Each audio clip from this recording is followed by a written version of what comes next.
బ్రహ్మకుండ విశేషం ఏమిటి, ఎక్కడ ఉంది? ఈ బ్రహ్మకుండం అనేటువంటిది కామాఖ్య ఆలయం పక్కనే ఉంది అనేటువంటి విషయాన్ని చెప్తారు. ఇక్కడ బ్రహ్మపుత్ర నది కూడా పారుతుంది అనేటువంటి విషయాన్ని చెప్తారు. అయితే ఈ బ్రహ్మకుండానికి అత్యంత విశేషం ఉంది అంటారు. ఏమిటి అక్కడ ఉన్నటువంటి విశేషం అని చెప్పడానికి మనకి ఒక కథ కనిపిస్తుంది.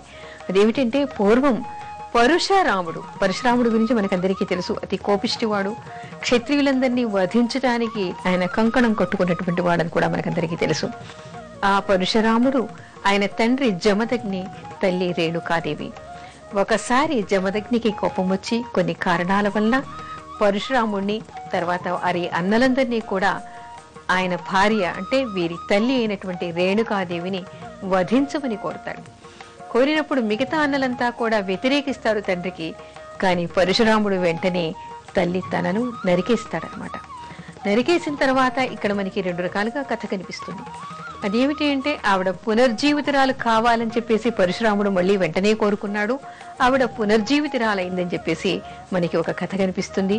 అది నిజంగా కూడా కనిపిస్తుంది. ఏమిటి అంటే ఆ తర్వాత జమదగ్ని చనిపోయిన తర్వాత కూడా ఆవిడ సశరీరంగా వెళ్ళి ఆవిడ సతీ సహగమనం చేసింది అనేటువంటి విషయం కూడా మనకి పురాణాల్లో కొన్ని చోట్ల కనిపిస్తోంది. అయితే కొన్ని చోట్ల మనకి కనిపించేటువంటి కథ ఏమిటంటే ఈ పరశురాముడు తల్లి తలను నరికేసిన తర్వాత ఆవిడ మొండెమేమో ఒక దగ్గర చిన్నమస్తాదేవిగాను, ఆవిడ తలభాగం ఏకవీరాదేవిగాను మహాశక్తి పీఠంగా నిలిచింది అనేటువంటివి కూడా మనకి కొన్ని కథలు కనిపిస్తూ ఉన్నాయి.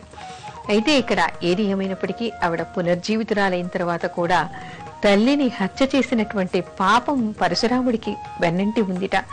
ఆ తర్వాత ఎన్నో పుణ్యక్షేత్రాలన్నీ కూడా ఆయన తిరిగాట. ఆ తర్వాత ఎంతో మంది క్షత్రియుల్ని కూడా ఆయన వధించి ఉన్నాడు. ఆ పాప పరిహారం జరగాలని చెప్పేసి ఎన్నో క్షేత్రాలకు వెళ్ళాట. వెళ్ళిన తర్వాత ఆయన దగ్గర గండ్రగొడ్డలి ఉంటూ ఉండేది. ఎప్పుడైతే ఈ పరశురాముడు ఈ కామాఖ్య క్షేత్రానికి వచ్చి బ్రహ్మకుండంలో స్నానం చేసి అమ్మవారిని పూజించాడో అప్పటి నుంచి ఆయన దగ్గర ఉన్నటువంటి గొడ్డలి విడివడిపోయింది ఆయన దగ్గర నుంచి. ఆ తర్వాత ఆయనకు ఉన్నటువంటి బ్రహ్మహత్యా పాతకాలు, మాతృహత్యా పాతకం కూడా పోయింది, ఆయన్ని పవిత్రుణ్ణి చేసింది అని చెప్తారు. అంటే అంత పుణ్యమైనటువంటిది, అంత పవిత్రమైనటువంటిది, మనుషుల్ని అంతగా పునీతుల్ని చేసేటువంటిది ఈ బ్రహ్మకుండం అని చెప్తారు. అందుకని అతి పవిత్రమైనటువంటిది ఈ బ్రహ్మకుండం. కాబట్టి అందుకని ఎవరు కామాఖ్య క్షేత్రానికి వెళ్ళినప్పటికీ బ్రహ్మపుత్ర నదిలో స్నానం చేసి తదుపరి బ్రహ్మకుండంలో స్నానం చేసి కామాఖ్యాదేవిని కొలిస్తే వాళ్లకు ఉన్నటువంటి సర్వ పాపాలు, హత్యాదోషాలు అన్నీ కూడా పోయి పునీతులు అవుతారని చెప్పేసి మనకి కొన్ని కథనాలు కనిపిస్తూ ఉంటాయి.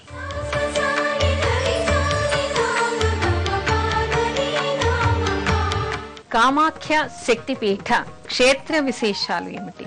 మనకి కామాఖ్య క్షేత్రంలో అత్యంత విచిత్రమైనటువంటి కొన్ని సంఘటనలు, తర్వాత అమ్మవారి మహిమలు మనకి ఇక్కడ కనపడుతూ ఉన్నాయి. నేటికి అంటే ఆవిడ ప్రాదుర్భావం జరిగి కొన్ని యుగాలు గడిచిన నేటికి కూడా కొన్ని ప్రత్యేకతలు, ఆవిడ మహిమలు అక్కడ కనపడుతున్నాయి అని చెప్తారు. అదేమిటంటే ఇప్పటికీ కూడా కామాఖ్యాదేవి అంటే ఆవిడ యోని భాగం ఇక్కడ పడింది కాబట్టి ప్రతి నెల ఆవిడ ఇక్కడ ఋతుమూర్తి అవుతుంది అని ఆ క్షణంలో అక్కడ ఉన్నటువంటి కొన్ని గుర్తుల్ని బట్టి పూజారులు ఆ మందిరాన్ని ఆ 3 రోజులు మూసివేస్తారని, ఆ తర్వాత రోజుల్లో అక్కడ ఉన్నటువంటి ఆవిడ వస్త్రాల్ని మార్చేసి ఆవిడికి అభ్యంగన స్నానం అంటే తల మీదగా అభిషేకాలు చేస్తారనేటువంటి విశేషం ఇక్కడ మనకి ప్రత్యేకంగా కనిపిస్తుంది. ఆ తర్వాత ఆ గుడ్డలన్నింటినీ, వస్త్రాలన్నింటినీ కూడా అందరికీ పంచుతారు అనేటువంటి విషయం ఇక్కడ ప్రత్యేకంగా కనపడుతోంది. అందుకని ఎవరికి ఏ స్త్రీలకి ఋతు దోషాలు ఉంటాయో వాళ్ళందరూ కూడా ఈ కామాఖ్యాదేవిని అర్చించటం వలన, పూజించటం వలన, దర్శించటం వలన వాళ్లకు ఉన్నటువంటి ఋతు దోషాలు కానీ గర్భస్థంగా ఉండేటువంటి దోషాలన్నీ కూడా పరిహారం అవుతాయి అనేటువంటి విషయాన్ని చెప్తారు. నేటికి కూడా ఇలాంటి మహిమలు అక్కడ కనపడటం అందరూ చాలా విచిత్రంగా చెప్పుకుంటూ ఉంటారు, ప్రత్యేకంగా చెప్పుకుంటూ ఉంటారు. చాలా మంది ఆ క్షేత్రానికి వెళ్ళి దర్శించి వస్తూ ఉంటారు. అందుకని కామాఖ్యాదేవి క్షేత్రంలో నేటికి మహిమలు జరుగుతున్నాయి అంటారు. ఎవరు ఆవిడిని ఆర్ద్రతతో అర్చిస్తారో, ధ్యానిస్తారో వాళ్ళకి ఉన్నటువంటి సకల దోషాలు పోయి సంతానముతులవుతారని, దోష పరిహారం జరుగుతుంది అనేటువంటి విషయాన్ని ప్రత్యేకంగా చెప్తారు. అందుకని ఏ స్త్రీలకైనా కూడా ఇలాంటి దోషాలు ఉన్నాయంటే తప్పకుండా కామాఖ్యాదేవిని దర్శించాలి, అర్చించాలి, నిత్యం ధ్యానించాలి అనేటువంటి విషయాన్ని ప్రత్యేకంగా చెప్తూ ఉంటారు.